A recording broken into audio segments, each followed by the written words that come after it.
Hi, Eric. Hello? So we know each other for it's been a long time now. Um, we sort of grew up together, but not really because we didn't go to the same. Did you go to Rosewood? No, I went to Heathwood Until when?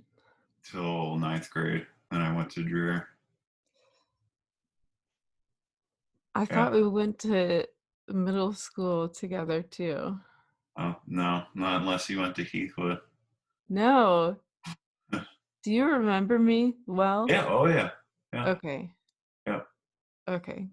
Good. All right. Me too. But I think there was like, different circles of people. But Right. I mean, so it was high school. Yeah. yeah. Long time ago. Anyway, that's not what we're here to talk about. But I did want to ask you about your parents. Yeah. So tell me what happened, if you don't mind. Just what happened? Where should I start? Like So, how this all kind of came about or yeah. okay. Um So my dad, I think, is important to frame this. My dad, he is 82 now. Oh, He's quite a bit older than my mom. okay. Um, he, I would call him an alcoholic. He wouldn't say that, but that's not uncommon. And so he kind of had like a steady decline from about when I graduated high school. He started like falling down um, a lot of health problems, and his doctor said you need to stop drinking. He didn't stop drinking. He still drinks to this day, although quite a bit less, which is something. Um, so anyway, they moved to Portland,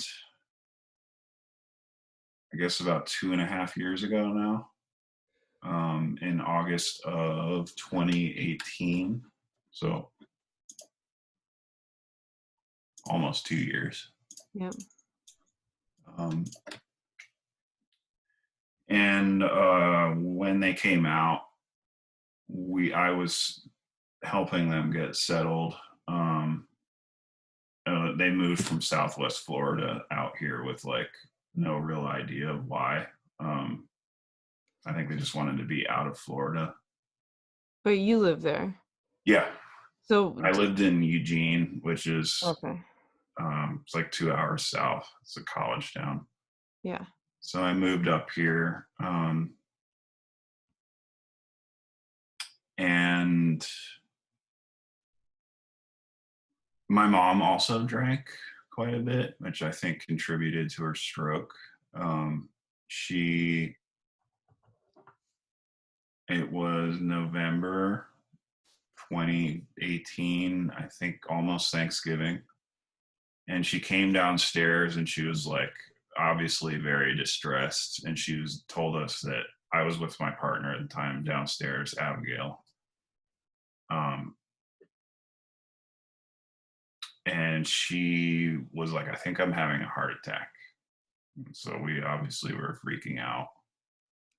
Um, I called the ambulance. They were there super fast. We lived at the time very close to a hospital, and it was crazy. Like she was like, I feel like people are touching me, but there was no one touching her. Her brain was obviously like going haywire. And I'm not a paramedic, nor am I a doctor, nor do I moonlight as either of them. But I was like, it kind of seemed like they were taking a little longer than they needed to. I'm like, dude, just get her in the bus into the hospital. You guys aren't going to be able to solve anything here. And they kept asking questions, which I'm sure is part of the whole protocol of She's like, well, does she do drugs? I'm like, no, man, this isn't like a drug situation. What? Yeah. Anyway, Is that because of what she was saying? I mean, not is that it because, might but have been. I think okay. so. I think there's a lot of people that use a lot of drugs in Portland, so it's Well, probably pretty common to ask that kind of question. Um, and probably because of what she was saying. Um, right. but her brain was like obviously like Yeah, of eating. So course. And like totally understandable that you were like, what the why are shut up. yeah. So um, I was thinking about this actually last night because I hadn't really thought about the whole series of events for a while. Probably intentionally. Um, so they brought her to the hospital when I was there with my dad, and she was, it was hard to describe, in very bad shape. And the ER doc was like, well, we can intubate her and see what happens, and she might have some form of recovery, or we can basically not do anything and let her die. And I mean, that was asked to me and my dad, who has his own issues, um, cognitively, I think. And we decided to let her live, which was a really good decision in retrospect. But um, I mean, there was like a divergent path there where it was like, let her die. He didn't say it in those words, but that's what it meant, Yeah. an innovator. So we chose to intubate her. What does that Um, mean? What's that uh, stick the like a tube down into your lungs so that it can take over breathing to for her. breathe for her? Okay. Yeah. Um, so from there, she was in the ICU for like a week. Um, she didn't even really know how to talk or know what was going on. Then she was in like a memory, what do they call them? Memory care? Post acute rehabilitation. Oh, yeah. Yeah, with memory for like a month, Oh, with like slow progress. But she, it's kind of like watching my daughter really in a little bit faster time, like learn how to talk, walk, use the bathroom, all that stuff. yeah. So, the other thing that is important about my story in this is that my daughter was born November 5th, but she was born 2 months premature. So she was born and was in the NICU, the neonatal intensive care unit, for a month or 2 months until basically New Year's is when she came home. So I had these two things going on at once. Oh my Um, God. that's kind of basically how it happened.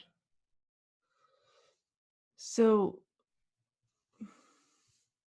first question, when that was sort of asked of you and your dad, um,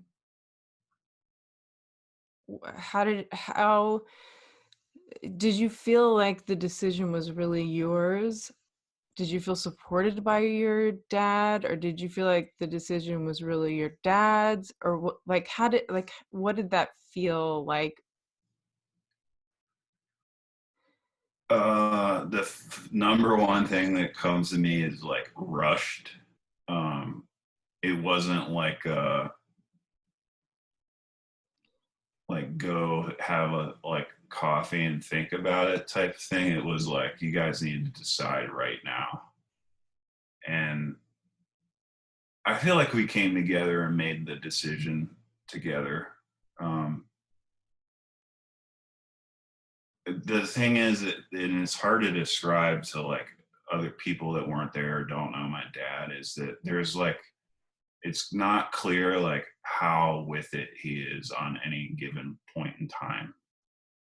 So I don't know like how with it he was, but he felt like that was the right decision. So that was good. It Yeah. didn't like land all on my shoulders, I guess. But Yeah. Um, how did you Oh man. First of all, okay, I just need to say like this is really kind of bizarre because um my dad's stroke happened in October of 2018, and so it's like basically the same same time. time, and I had just gotten married, but my mom had gotten married the day before. Um, so it felt like a very uh crucible of a time. Um, but that feels like nothing compared to what you must have been. I mean, the amount of did you feel like you were in a crucible? Like, did you feel, like, pressurized? Oh yeah, um, for sure. Like and there wasn't really anybody else to help with this. Like this was like kind of landing on my shoulders. You don't have siblings? Well, that's part of this thing that's kind of, I won't use profanity, but it was not ideal. You can use Um, profanity. yeah, I can or not. I Yeah, figured if this is recorded, I will not use profanity. It's probably okay, not helpful to the message, but sure. um, yeah, my siblings were not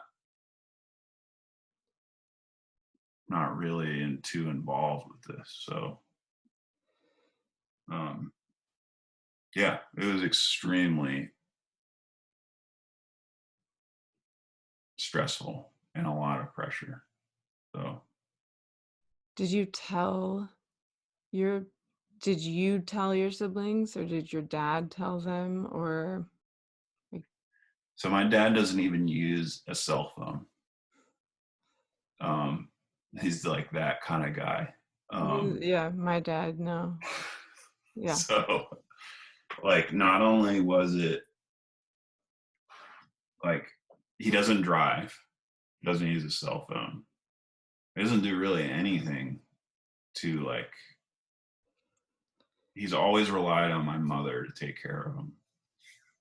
So like I assumed my mom's role, and then I was taking care of my mom, and then I wasn't taking care of my daughter, that was the NICU, but I had like these basically three babies was what I had of varying ages. So Yeah.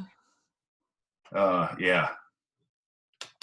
Plus your siblings, like, not I remember this feeling I had of, like, because my siblings didn't show up either, and I remember feeling like I'm the strongest person that I know, and that sucks. Like, wish someone else would, like, waltz in and be like, "I'm stronger than you, I'll take care of this." But that never happened. And it sounds Right. like that's kind of what it was for you. Like, you were the strongest, most capable person out of all of those people involved. I completely agree. I wish somebody had come in, shining or knight in shining armor type of deal and like control the situation and figure it out, but that no one was coming. Um, my little brother came periodically, but that's a whole nother deal. And truth be told, he made some things very complicated and not better, in my opinion. He, I don't know why, but he perceived the situation as me trying to wheel and deal some influence over their money, and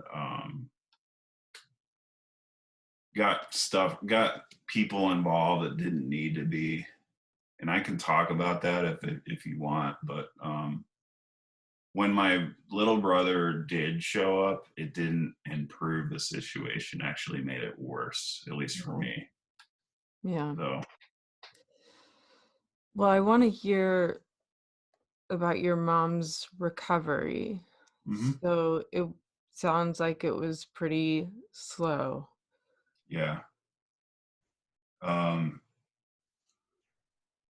really slow. Uh, I mean, she went from like not knowing who we were, not being able to put words together, to today. I just talked to her earlier today. She wants to buy a car, but I'm not sure she can drive. So, um, Yeah. but her recovery was painful to watch. You're seeing somebody that was like a fully functional, pretty articulate and capable adult go from that to like less able than my daughter, like literally. Um, I think she got really lucky. That's what the doctors think too. I mean, again, I'm not a doctor, but depending on where it happens in your brain, you have drastically different results on what your recovery means, or if you recover at all, or how it affects you. And over time, she got better and better. She still has aphasia. I think that's the word. Yeah, my Like dad not being has able to like like articulate what you're thinking. So yeah, like she knows what she wants to say, but it's hard for her to say it. I mean, it's hard for her to find or spit it out. That's what my dad yeah, has too. Yeah. it's like she knows it's like it's tumbling around in here, but like being able to like say it to you or me um, is tricky, which is very frustrating for her. And I can imagine. I mean, knowing what you want to say but not being able to say it. She has to like really limit herself to one task.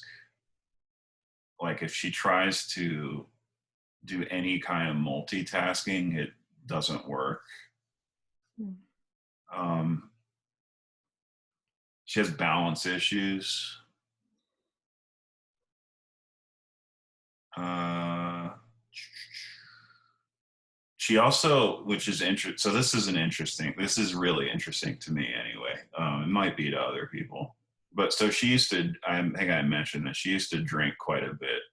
I don't know. I'm about the alcoholic spectrum or not, but after the stroke, she stopped drinking. Doesn't drink anymore. Doesn't want to drink. It's like I don't know, an unintended result of the stroke. Um, Has she ever talked about that?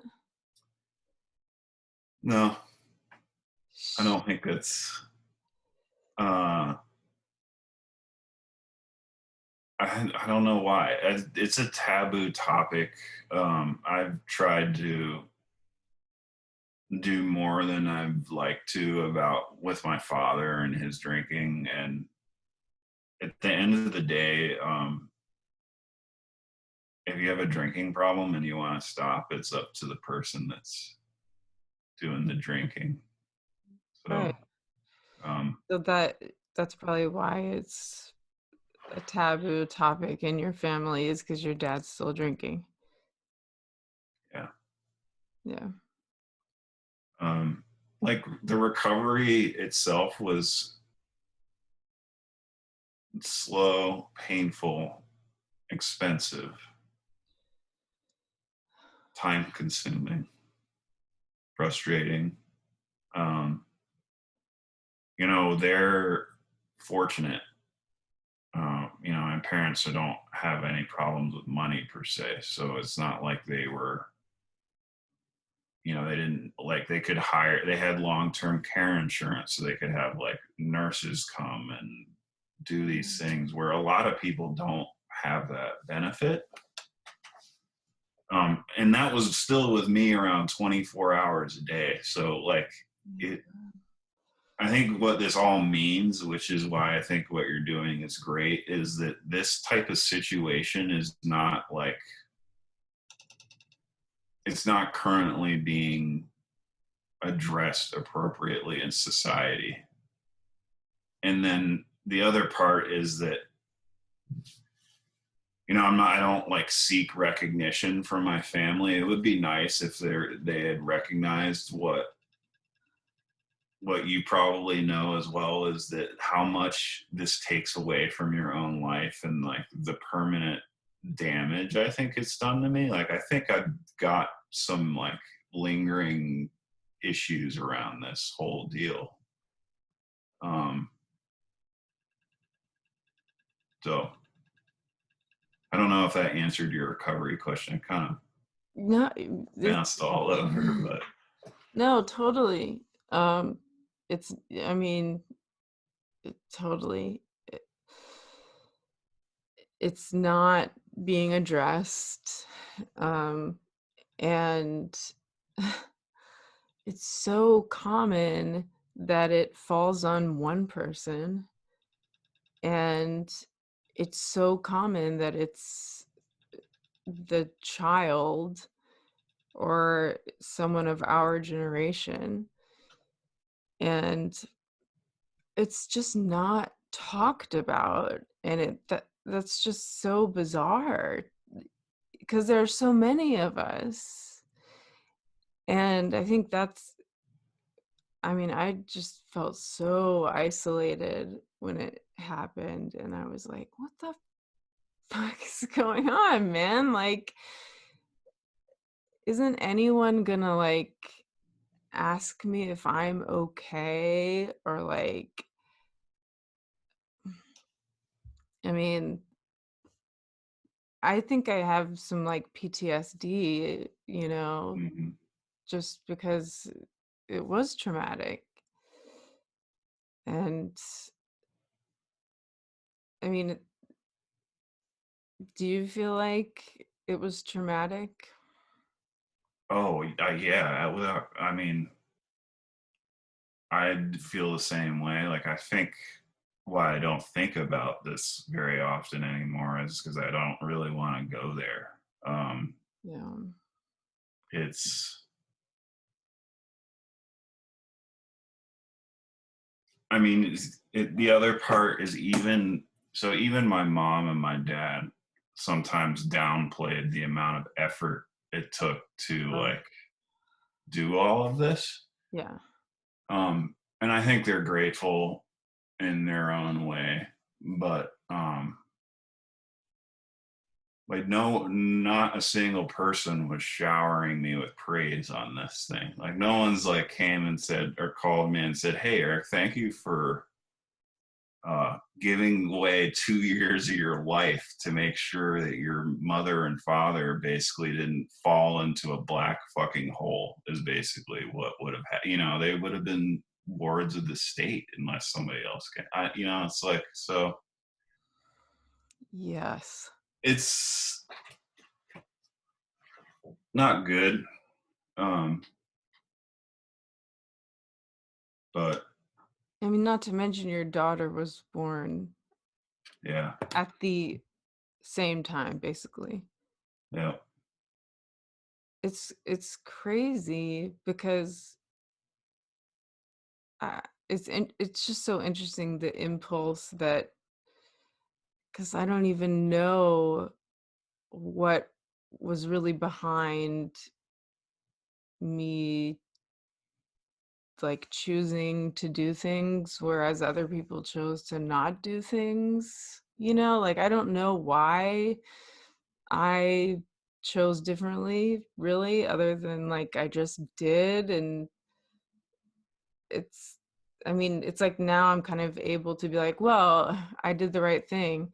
But, like, I wasn't even thinking when it was happening. It was like fight or flight. It was, like, Mhm. just, like, visceral. But I don't know what I was even saying. It's just it's crazy because I mean, I've not gotten praise or, much of a thank you from anyone, and it's so weird. It's like that's the understatement of the century, but it's like it's so weird. And in sort of like moving forward, it's like how do you reconcile that? Like how do you deal with, you know, I lost 2 years of my life or I spent 2 years of my life doing this, and how do you move forward? I'm not sure. I guess we just have to keep asking these questions or not think about it like you've been able to do. I don't know how you're able to do that, except that your mother is, like you said, lucky. Yeah. I don't know. I haven't asked you much about how your father's doing. I don't how is that going? Well, I guess he's he has vascular dementia and Parkinson's. Um, so I guess what he has is progressive. So like, he's only going to get worse. And so that's hard. That adds another dimension, I guess, because um, now it's like grief. And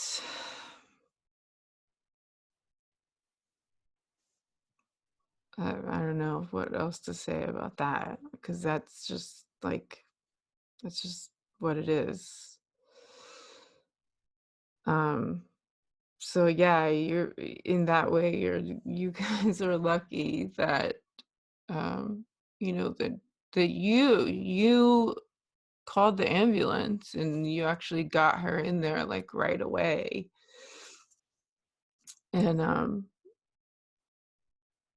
because, you know, how old is she? She's 63. It's really young. So yeah, she can still have a pretty decent life. Um, it sounds like the paths were different. Right. Um, I mean, really, it by fate's chance or whatever you want to call it. The only reason she even survived, she would have been dead for sure. That doctor said this as well. The only reason if we had waited like 20 more minutes, she would have been dead. So I mean, it was fate, really, or luck, or whatever you want to call it, God's providence, and a million different adjectives for the same thing that we were there and like it happened quickly and she got to the ER. But Yeah. it sounds like for your father it was like probably happening for too long. Was it a Yeah. stroke or was it a brain bleed? It was they said it was several strokes. Oh, So, okay. it was like he had I can't even imagine, like, it makes me so, you know, like, fucking sad to think of him, like, having these strokes, and I guess he was with his wife, they're now divorced, and I don't know, like, everyone just thought he was drunk, which is, his alcoholism, so it's not like they were wrong to think that, he probably was drunk, you know? But yeah, so it's like the alcoholism could have killed him. Maybe he knew that, like, somehow, maybe he knew something was wrong and he was, like, drinking to cover it up, but yeah, he had had several. So I'm, like, back now in New Jersey where I live, and I'm just, like, remotely his caregiver, and I've hired someone who helps out because, like, he can't cook, he can't Mhm. use technology, he can't drive, um, so I'm lucky that I'm able to hire someone, but still, I'm in charge of, like, his finances and all of the decision making and all that stuff. Sounds similar. Yeah. Yeah. That doesn't go away. Yeah. That's the other part. It's like it's there until the end, really. Right. Um, but And I don't even have a child. I mean, that must be tough for you. I mean, not to have a child, but oh no, no, no, yeah, I got that. Yeah, yeah. no. Well, that's tough too. But FYI, yeah. Oh, great. Um, yeah, I mean, it's not really very rewarding, I guess. I mean, I still to this day, um, I'm like the designated chauffeur.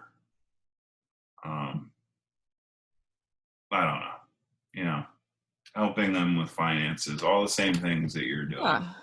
Yeah, and it's like so I'm moonlighting as like a CPA, chauffeur,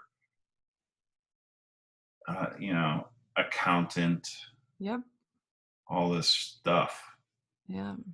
that I wouldn't be doing otherwise. But And you're doing for both of them. yeah, I mean, I only have my dad, like, you've got both of them, which is great. I mean, yeah, it sounds no, bad, but that's it's more work. yeah. Yeah. Um, I guess what's interesting that I heard you say was that, like, for whatever reason, you decided to take all of this on where other people didn't. And that's like exactly how I feel. Like, I don't know why. I could have cut the cord, I suppose. And I've got my own things that I need to worry about, and I'm not going to be able to help you guys to this extent. Right. Uh, but I didn't. Um, and now that cord is permanently attached. I think I don't think it can be removed now. For better or for worse. right, like, since you were there oh god, this is, like, making me so emotional, I didn't think it would. Um, since you were there at that defining moment, like, y it's just you're always gonna be the one. Like, even if your brothers, like, came in and was perfect and, like, was like, "I'm gonna take over," like, it almost, like, wouldn't work because you're always gonna be the one that was there. Yeah, he wouldn't do it anyway. So, Right. and I have three brothers, Oh. so I don't know. Do you think they know, what you everything that you do, or do you think they know No, the extent. I don't think they give a shit, to be honest. That's the other part. I think they probably do know to some extent, and they've basically shirked the duty and said, "Well, Eric's got this." Right. Um, and I have some pretty big resentments about that. Um, and I've thought about when funerals do happen, um, what that's going to mean when we're together.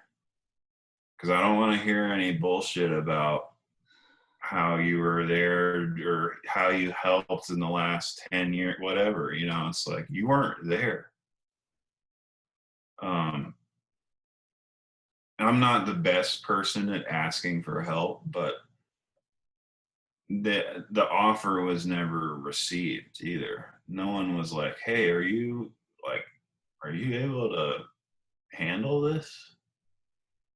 I mean, two of my brothers haven't even seen my father or my mother since they've moved here, so they haven't even seen them. So they never even came to be like, "You had a stroke," or like. No, mm-mm. They have money too. It's not like they're like can't buy a plane ticket. Portland has a major airport. We're like 10 minutes from it. So yeah, that's like for me, this part of this thing is like it brings up a lot of resentment about how this like got. I made, like you were saying, I made the choice in the moment, and I still make the choice to help take care of them because I think it's the right thing to do. Yeah. And it comes with all of its burdens, but to this day, they still haven't even made an appearance. So, Yeah. and Wait, did you just figure out that that's what you needed to do? Because like, I did the same thing, but I'm like, "But how do we tell other people to do that?" Because like, no one is telling you what to do. So, no, how did you figure that out? You just somehow. I think I asked. Um, I don't know if you remember Will and Joe Case or not, or if you ever met Of them. course. Excuse me. We went to kindergarten together. Okay. So, So my mom is still friends with Libby, or their mother. And yes. I'm friends with her too. They actually went to Mexico, my mom and Libby, last not too long ago, which was interesting. But Wow. so I asked Libby, I was like, I Because have no fucking clue what's going on here. I need your help. It helped because she was not part of my family, and her only interest was in basically my mom's well-being and mine and my family. right. So she was like, "This is what you need to do," and that's without that, I was kind of squandering for answers, but so I got all the POA documents, and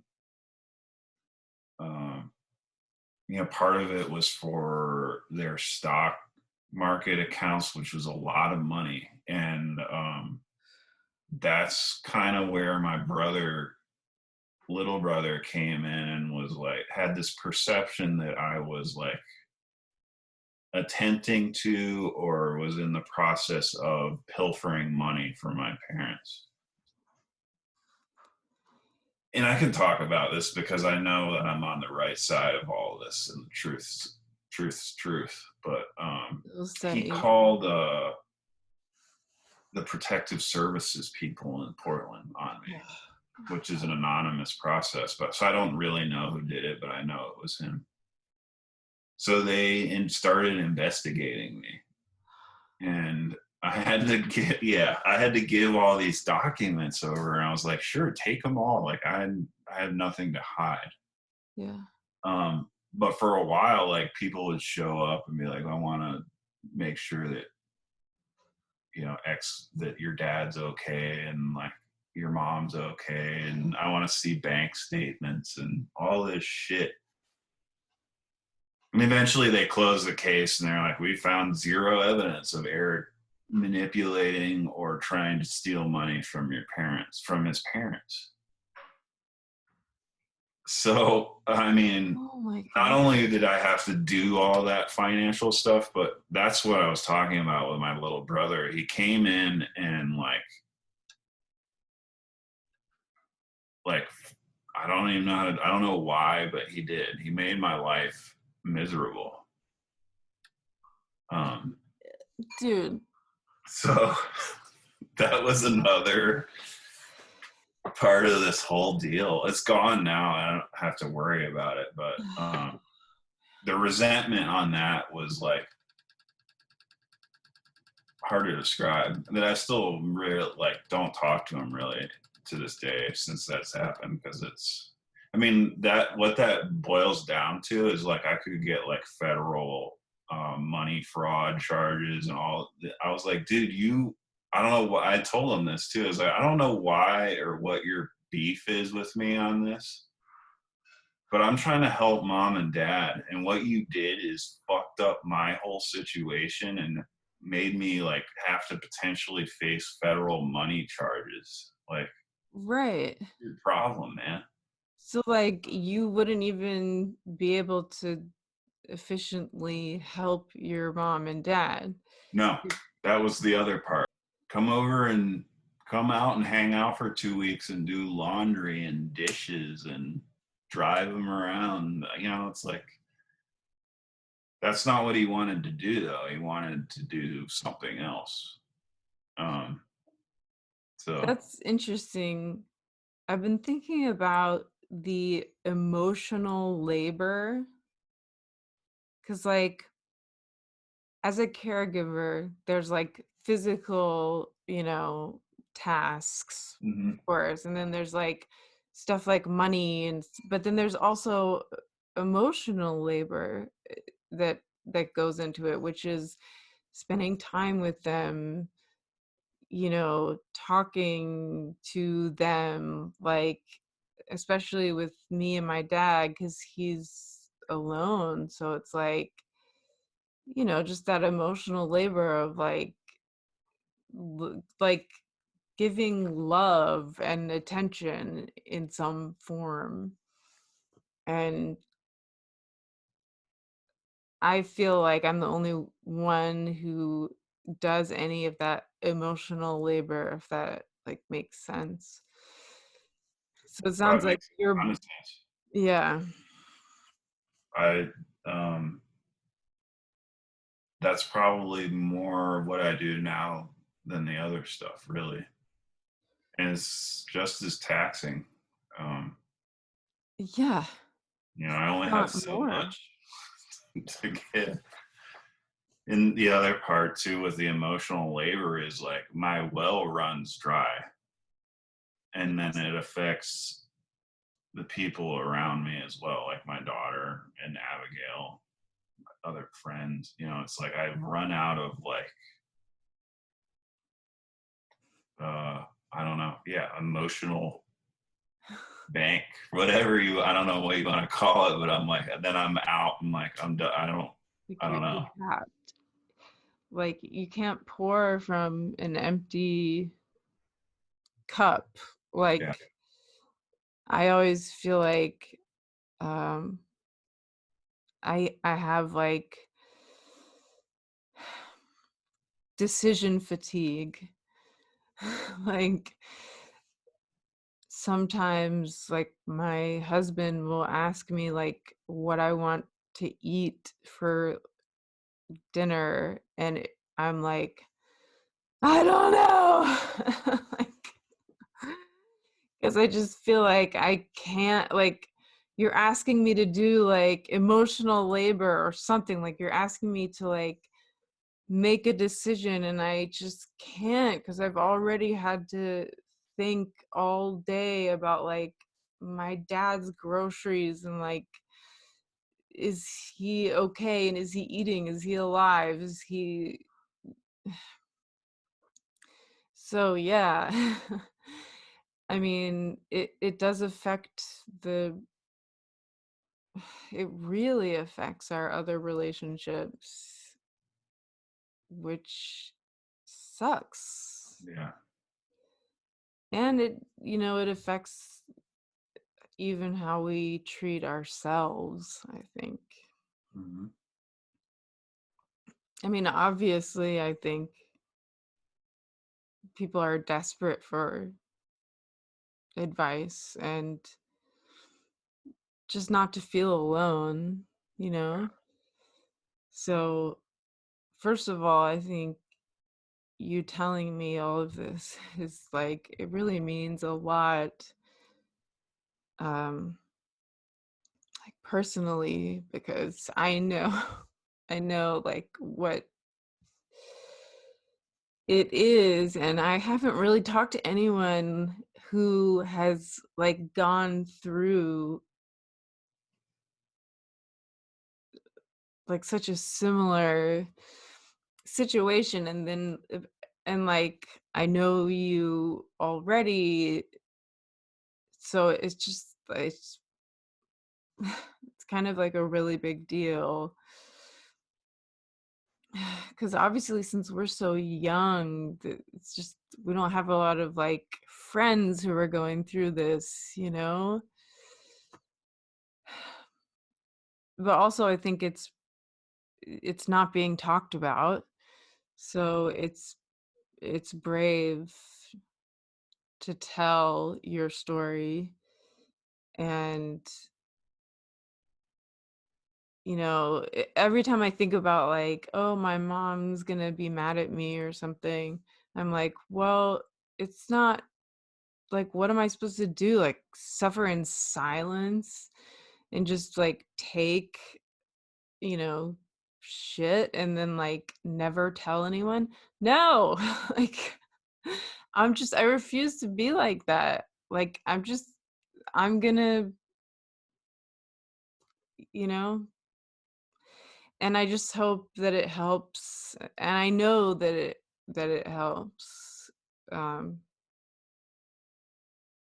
because even talking to you helped me a lot. Um, oh man, I'm sorry that you went through this. It was so nice talking with you, and it helped me. Good. It was good to talk to you. It helped me as well. I mean, talking about these shared experiences is like kind of one of the only remedies, I think. And if Yeah, it doesn't happen to you, no one knows what you're talking about. exactly. You Like, oh, that can't. sucks, and move on. So, Right. yeah, Exactly. So I'm really glad that we did this. All right. Well, I'll talk to you soon, I'm sure. okay. All right. Have a good Bye, one. Good Eric. talking to you, Lucinda.